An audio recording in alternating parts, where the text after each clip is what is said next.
ప్రత్యేక ఓటర్ల సవరణ ప్రక్రియలో తిరుపతి జిల్లాలో 99.5% డిజిటలైజేషన్ పూర్తయిందని జిల్లా కలెక్టర్ ఎస్ వెంకటేశ్వర్ తెలిపారు. రేణిగుంటలో పోలింగ్ కేంద్రాలను పరిశీలించిన ఆయన అర్హులైన ప్రతి ఒక్కరికి ఓటు హక్కు కల్పించడం, అనర్హుల పేర్లను తొలగించడమే లక్ష్యమన్నారు. డ్రాఫ్ట్ ఓటరు జాబితాపై ఎవరూ ఆందోళన చెందాల్సిన అవసరం లేదని, అవసరమైన ధృవపత్రాలు సమర్పిస్తే అర్హుల పేర్లు కొనసాగుతాయని చెప్పారు. నమస్కారం. మనకి రాష్ట్రమంతటా జరుగుతున్నటువంటి ఎస్ఐఆర్ ప్రక్రియలో మొట్టమొదటి భాగమైనటువంటి డోర్ టు డోర్ క్యాంపెయిన్ మనకి రేపటితో ముగుస్తుంది.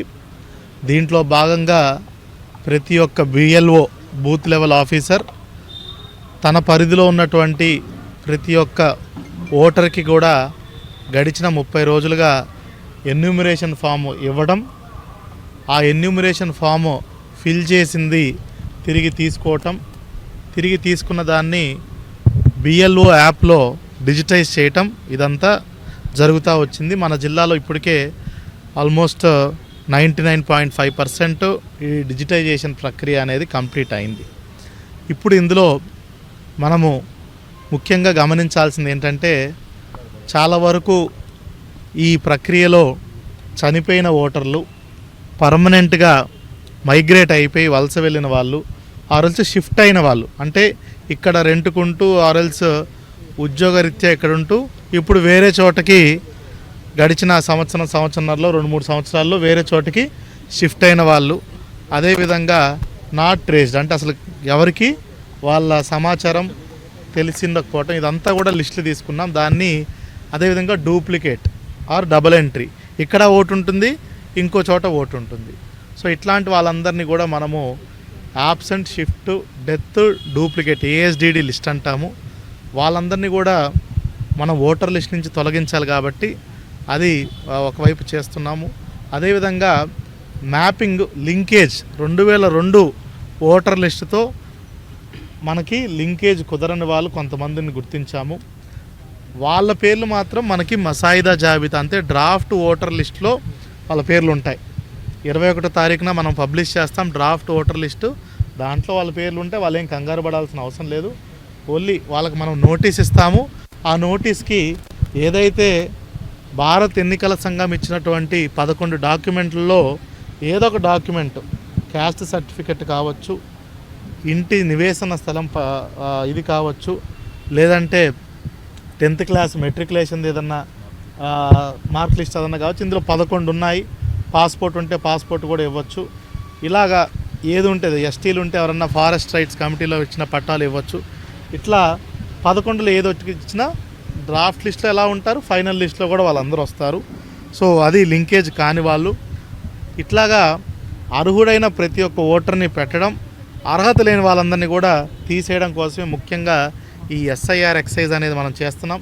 దాంట్లో భాగంగానే నేను ఈరోజు రేణిగుంట మండలంలో 172, 157, 162, 159 ఈ పోలింగ్ స్టేషన్లో సంబంధించిన బిఎల్ఓ, బిఎల్ఏలు, booth level officer, booth level పార్టీలకు సంబంధించి, రాజకీయ పార్టీలకు సంబంధించినటువంటి బిఎల్ఏలతో కలిపి జిల్లా వ్యాప్తంగా కూడా ఈరోజు మనం మీటింగ్ పెట్టుకున్నాం. ఈ మీటింగ్లో ప్రతి ఒక్క బిఎల్ఓ గడిచిన నెల రోజులు తను చేసిన ప్రక్రియలో భాగంగా ఎంతమంది చనిపోయారు, ఎంతమంది షిఫ్ట్ అయిపోయారు, ఎంతమంది పర్మనెంట్గా మైగ్రేట్ అయ్యి దొరకట్లేదు, ఎంతమంది డూప్లికేట్లు ఉన్నారనే లిస్టులు మనం తీసి బిఎల్ఏలందరికీ కూడా అది చదివి వినిపించడం జరుగుతుంది. అదేవిధంగా ఎంతమందికి మ్యాపింగ్ జరగలేదనేది కూడా చదివి వినిపించడం జరుగుతుంది. దాన్ని చదివి వినిపించిన తర్వాత వాళ్ళకు కూడా ఒక కాపీ లిస్ట్ ఇచ్చి, అందులో వాళ్ళకి ఏమైనా అభ్యంతరాలు ఏదన్నా ఉన్నా కూడా తిరిగి అది తీసుకొని మనం చూడడం జరుగుతుంది. ఇప్పుడు నా ముందే బిఎల్ఏలందరూ కూడా వాళ్ళు చాలా సాటిస్ఫాక్షన్ వ్యక్తం చేశారు. బిఎల్ఓలు తరచూ ప్రతిరోజు వాళ్ళతో కలిపి ఇంటింటికి తిరగడం జరిగింది. ప్రతి ఒక్క లిస్టు కూడా వాళ్ళు చెప్పిన మేరకే, బిఎల్ఏలు చెప్పిన మేరకే బూత్ లెవెల్ ఆఫీసర్స్ కూడా ఈ absent, shift, death, duplicate list కూడా తయారు చేసి చాలా పకడ్బందీగా జిల్లా వ్యాప్తంగా కూడా మనము ఈ ప్రక్రియ అనేది కూడా చేసుకుంటున్నాం. ఇందులో ఇప్పుడు మనకి జూలై 21 తారీఖు చేసేది డ్రాఫ్ట్ రోల్ మాత్రమే. జూలై 21 నుంచి ఆగస్ట్ 20 వరకు మనకి క్లెయిమ్స్ అండ్ అబ్జెక్షన్స్ పీరియడ్. ఎవరైనా వాళ్ళ ఓట్ని లేదు, నాది మిస్ అయింది, అంటే ఫామ్ 6 ద్వారా పెడతాం. ఇంకొంతమంది ఎక్కువగా మనం తిరుపతి రేణిగుంట, సో తిరుపతి కాళహస్తి నియోజకవర్గం, చంద్రగిరి నియోజకవర్గంలో ఎక్కువ మంది చూసేది ఏంటంటే మనము షిఫ్ట్ అవుతూ ఉంటారు. ఇక్కడి నుంచి చంద్రగిరి నియోజకవర్గానికి, చంద్రగిరి నుంచి కాళహస్తికి ఉద్యోగరీత్యా లేదంటే మిగతా రకరకాల కారణాలతో వాళ్ళకి కావాల్సిన చోట మనం పెడతాము.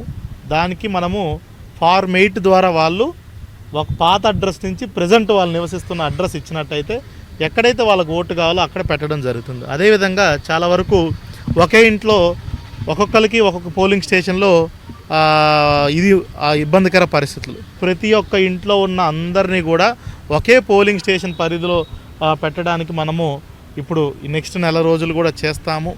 జిల్లా వ్యాప్తంగా కూడా అన్ని రాజకీయ పార్టీలు దీనికి పూర్తిగా సహకరించాయి. క్షేత్రస్థాయిలో కూడా బూత్ లెవెల్ ఆఫీసర్స్, బిఎల్ఏలు అందరూ కూడా దీనికి నెల రోజుల నుంచి తిరుగుతున్నారు.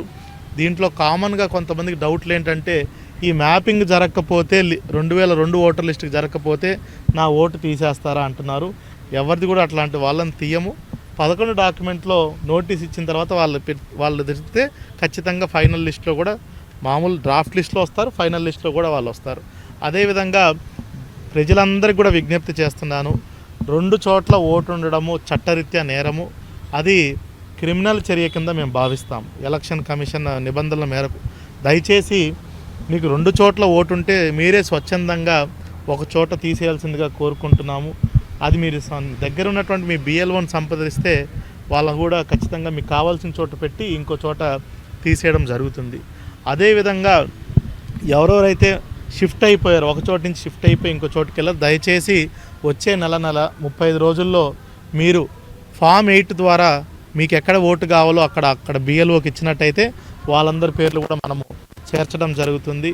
దీనికి పెద్ద ఎత్తున ప్రజలందరూ కూడా అవగాహన మీడియా మిత్రుల ద్వారా తెలియాలని కూడా నేను మీడియా మిత్రులను కూడా రిక్వెస్ట్ చేస్తున్నాను. రాజకీయ పార్టీల ద్వారా కూడా ప్రతి ఒక్క ఇంటికి వెళ్ళి వాళ్ళు కూడా ఇందులో పార్టిసిపేట్ చేస్తున్నారు. ఒక మంచి ఎలక్ట్రల్ రోల్ తయారు చేసి మనము తప్పులు తడకలు లేకుండా ప్రతి ఒక్క ఎలిజిబుల్ ఓటర్ని పెట్టి ఇన్ఎలిజిబుల్ ఓటర్ని తీయడం కోసం ఇదంతా చేస్తున్నాము. సో దీనికి సంబంధించి ఈరోజు ఈ క్షేత్రస్థాయి విజిట్లు కూడా చేయడం జరుగుతుంది. Thank you.